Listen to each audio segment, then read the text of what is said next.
E aí, pessoal? Como um arquiteto fascinado pela forma como construímos o nosso mundo, é um prazer guiar essa análise de hoje. Sabe quando a gente caminha pelas ruas, cruza uma esquina, entra num prédio e nem passa pela cabeça que aquele espaço não tem nada de acidental?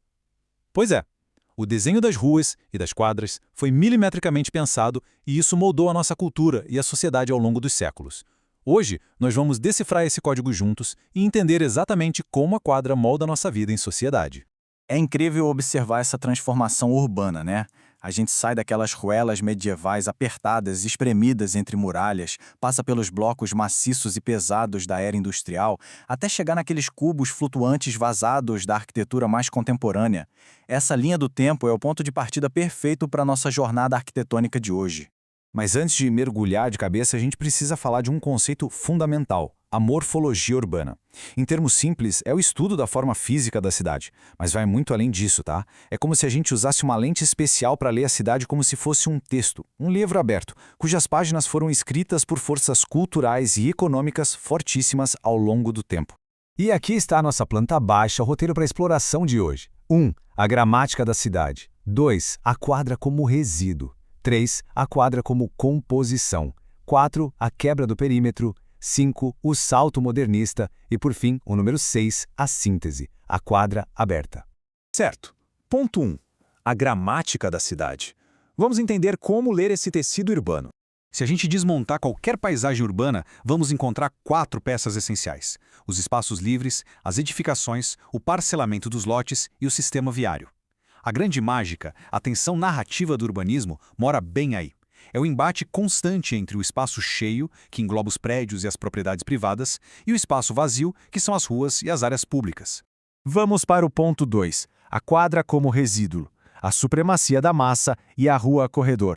Pensa na cidade pré-industrial. A Paris repaginada pelo Barão Haussmann é o exemplo clássico aqui. Nessa época, a quadra era literalmente um resíduo. O que isso quer dizer? Significa que primeiro eles rasgavam as ruas e o que sobrava de espaço ali no meio virava o quarteirão. O resultado era uma massa gigantesca e super compacta de prédios, quase sem espaço livre, dependendo de poços de ventilação minúsculos. Era um ambiente frequentemente insalubre, sem muito espaço para respirar. Para ficar mais fácil de visualizar, vamos usar a analogia da casa compartilhada. Imagina a cidade inteira como se fosse uma casa imensa. Nessa primeira era, a sala de estar pública, que são as ruas e praças, espremia sem dó os quartos privados, que eram as moradias das pessoas. O espaço público ditava a regra do jogo de forma implacável, e quem estava no quarto ficava quase sem ar e sem iluminação natural. Isso nos leva ao ponto 3, a quadra como composição. O nascimento do módulo fundacional. Chegou um momento em que a sociedade não aguentava mais. A gente precisava de uma mudança drástica. Foi aí, num verdadeiro ponto de virada, que os urbanistas decidiram: a quadra tem que ser pensada de propósito, como um módulo e não mais como uma sobra.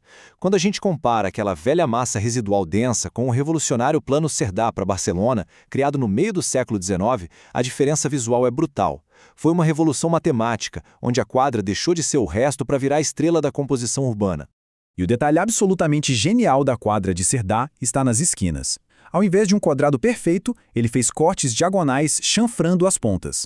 Com isso, um cruzamento comum de ruas virou de repente uma verdadeira praça pública. Esse simples corte geométrico trouxe uma amplitude visual sem precedentes, inundou as calçadas de luz do sol, melhorou a ventilação e promoveu muita interação social ali no nível da rua.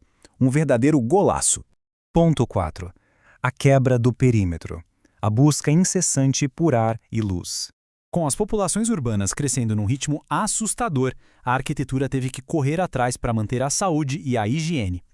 Lugares como Amsterdã e Viena começaram a literalmente escavar o miolo dessas quadras. Os quintais escuros, estritamente privados, deram lugar a pátios internos gigantescos, cheios de jardins e de uso semipúblico. Basicamente, trouxeram um pedaço daquela sala de estar pública direto para o coração da quadra. A gente pode acompanhar essa evolução técnica em 3 passos.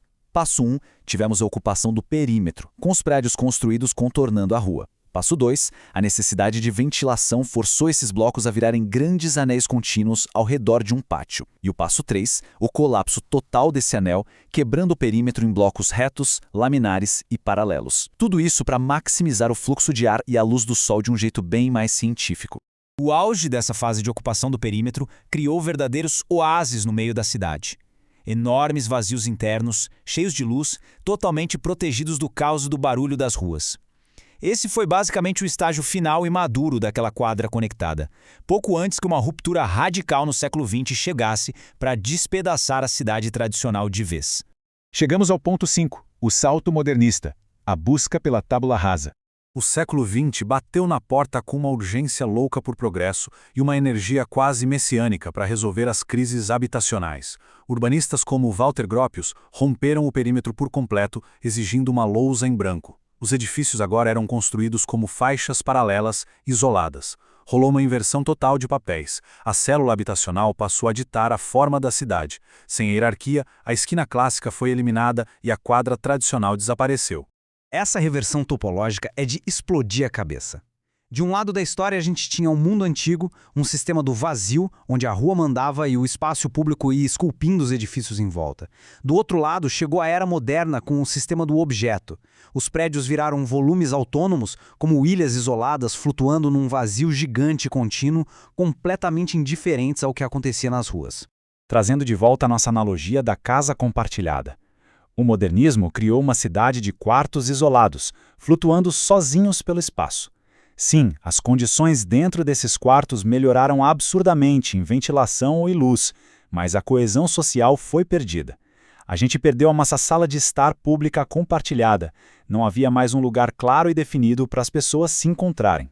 E aí entramos no ponto 6, a síntese, a quadra aberta e a nossa cidade híbrida. Com o tempo, ficou bem claro que não era possível voltar para o aperto da era pré-industrial, mas também não dava para viver para sempre naquelas ilhas desconectadas do modernismo. A solução? A brilhante cidade arquipélago, a nossa terceira era. Trata-se de uma lógica pura de coexistência. A rua e a esquina são reinventadas, não como muros fechados, mas como articulações superflexíveis, unindo a densidade clássica com a permeabilidade moderna.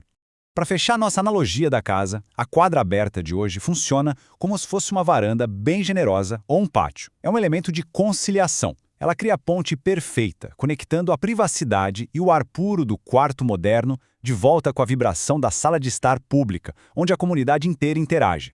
Essa equação visual aqui representa o verdadeiro trunfo do planejamento urbano atual.